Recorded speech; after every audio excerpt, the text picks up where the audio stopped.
ദിവിഷേട്ട, ഇപ്പോൾ നമ്മുടെ കൺമുന്നിൽ കാണുന്നത് വലിയൊരു നിയമലംഘനമാണ്. അതായത് നേരത്തെ ആ KSRTC ബസ് മാത്രമല്ല, ഈ പ്രൈവറ്റ് ബസ്സും ഇവിടെ നിയമം ലംഘിച്ചാണ് റോഡിൽ പാർക്ക് ചെയ്തിരിക്കുന്നത്. നമ്മളിത് വാർത്ത നൽകിയതിന് പിന്നാലെ ഈ പ്രൈവറ്റ് ബസ്സുകൾ പോലും ഇവിടെ നിയമങ്ങൾ ലംഘിക്കുന്നു, KSRTC ബസ്സുകൾ നിയമം ലംഘിക്കുന്നു, റോഡിൽ കയറ്റി പാർക്ക് ചെയ്യുന്നു. ഇപ്പോൾ ഇവിടെ MVDയുടെ ഭാഗത്ത് നിന്ന്, പ്രത്യേകിച്ച് പോലീസിന്റെ ഭാഗത്തു നിന്ന് ഒരു നടപടി ഉണ്ടായിരിക്കുകയാണ്. നിയമം ലംഘിച്ച് പാർക്ക് ചെയ്തിരുന്ന വാഹനങ്ങൾ ഇവിടെ നിന്ന് എടുത്തു മാറ്റുന്നതിന് വേണ്ടിയിട്ട് പോലീസ് സ്ഥലത്തെത്തിക്കൊണ്ട് ഇത്രയും നേരം നമ്മൾ വാർത്ത നൽകിയിട്ട് പോലും ഇവിടെ നിന്ന് മാറ്റാത്ത ബസ്സുകൾ ഇപ്പോൾ പോലീസ് എത്തി മാറ്റിയിരിക്കുകയാണ്. സാർ, ഇത് ഇവിടെ ഈ പ്രൈവറ്റ് ബസ്സുകൾക്ക് പാർക്ക് ചെയ്യുന്നതിന് വേണ്ടിയിട്ടുള്ള പെർമിഷൻ? സാർ, പ്രൈവറ്റ് ബസ്സുകൾ പാർക്കിംഗ് ഇല്ലല്ലോ ഇവിടെ, വണ്ടി ആളെടുത്ത് പോവുകയാണ്. ഇത് പ്രൈവറ്റ് ബസ്സുകൾ മാത്രമല്ല, KSRTC ബസ് പോലും നിയമം ലംഘിച്ച് റോഡിലാണ് പാർക്ക് ചെയ്തിരിക്കുന്നത്. നേരത്തെ പാർക്കിംഗ് അല്ല, അത് ആളിറക്കാൻ വേണ്ടി നിർത്തുന്നതാണ്. ആളിറക്കാനല്ല സാർ, ഞങ്ങൾ വ്യക്തമായി കണ്ടതാണ്. ഇവിടെ ആൾ ഇറക്കിയതിനു ശേഷം KSRTC ബസ് ഇവിടെ കൊണ്ട് നിർത്തിയിട്ട് ഞങ്ങൾ ചോദിച്ചിട്ട് പ്രതികരിക്കാൻ പോലും ഡ്രൈവർ തയ്യാറായില്ല.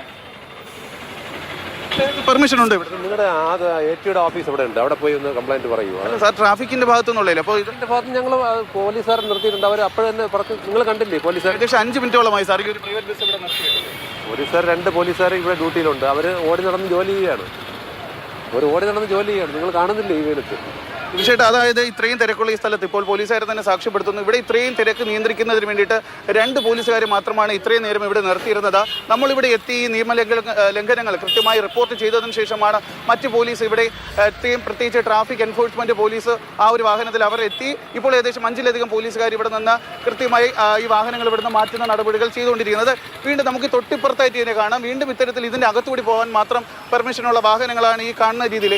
ആ KSRTC ബസ്സിന് തൊട്ട് പിന്നിലായി അവിടെ ഒരു പ്രൈവറ്റ് ബസ് പാർക്ക് ചെയ്തിട്ടുണ്ട്. ആ പ്രൈവറ്റ് ബസ് കയറുന്നത് നോക്കുക. അതായത് അവർക്ക് ഇവിടെ വരുന്നതിന് വേണ്ടിയിട്ടോ ഈ ഒരു KSRTC യാർഡിലേക്ക് കയറുന്നതിന് വേണ്ടിയിട്ടുള്ള പെർമിഷൻ ഒന്നും തന്നെയില്ല.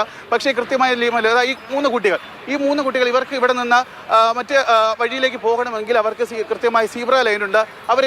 ഇതെല്ലാം തൊട്ടപ്പുറത്ത് ഇവർക്ക് ബാരിക്കേഡ് ഇത് ചാടിക്കടന്ന് വേണം അപ്പുറത്തേക്ക് പോകാൻ. അത്തരത്തിൽ ഇവിടെ മുഴുവൻ നിയമലംഘനമാണ് എല്ലാവരുടെ ഭാഗത്തു നിന്നും. യാത്രക്കാരായിരുന്നാലും, കാൽനട യാത്രക്കാരായിരുന്നാലും, KSRTCയുടെ ഭാഗത്തു നിന്നാലും, പ്രൈവറ്റ് ബസ്സിൻ്റെ ഭാഗത്തു നിന്നാലും കൃത്യമായ ഒരു നിയമലംഘനം തന്നെയാണ് ഈ ഒരു ഭാഗത്ത് ഇപ്പോഴും ഉണ്ടായിക്കൊണ്ടിരിക്കുന്നത്. ദിവിഷേട്ട, ശരി. എന്തായാലും ജിബിൻ, ഇന്നലെ ഒരു മനുഷ്യൻ്റെ ജീവൻ അവിടെ നഷ്ടപ്പെട്ടിട്ട് പോലും കൃത്യമായ രീതിയിൽ അവിടെ ഒരു ട്രാഫിക് ക്രമീകരണം കൊണ്ടുവരാനോ അത് നടപ്പാക്കാനോ നമ്മുടെ സംവിധാനങ്ങൾക്ക് കഴിയുന്നില്ല. ഇപ്പോൾ അദ്ദേഹം പറയുന്നുണ്ട്, ഈ വെയിൽ കണ്ടില്ലേ, 2 പോലീസുകാർ ഓടി നടക്കുന്നത്. ശരിയാണ്, അവർ വെയിൽ കൊണ്ട് ജോലി ചെയ്യുന്നൊക്കെയാണ്. പക്ഷേ മനുഷ്യജീവനെ സുരക്ഷിതമായി നോക്കാനുള്ള ഉത്തരവാദിത്തപ്പെട്ട ആളുകൾ, അതിന് മറ്റ് കണക്കുകൾ പറഞ്ഞിട്ട് കാര്യമില്ല, അവരവരുടെ ജോലി നന്നായി മുന്നോട്ട് പോകണം. ആളുകളുടെ ഭാഗത്തും തെറ്റുകളുണ്ട്. നമ്മളും പരമാവധി സീബ്ര ലൈനിലൂടെ തന്നെ ക്രോസ് ചെയ്യാൻ ശ്രമിക്കുക എന്നത് നമ്മളും കൂടി കാണിക്കേണ്ട ഒരു ജാഗ്രത. തൊട്ടടുത്തൊരു സ്കൈവേ ഉണ്ട് എന്നുള്ളൊരു കാര്യം കൂടി അതിലൂടെ ആരെങ്കിലും നടക്കണ്ടോ എന്ന് സംശയമാണ്. കോടികൾ മുടക്കി സത്യത്തിൽ തിരുവനന്തപുരം കോർപ്പറേഷന് പരസ്യം കിട്ടാനുള്ള ഒരു നല്ല വരുമാന മാർഗമായിട്ടാണ്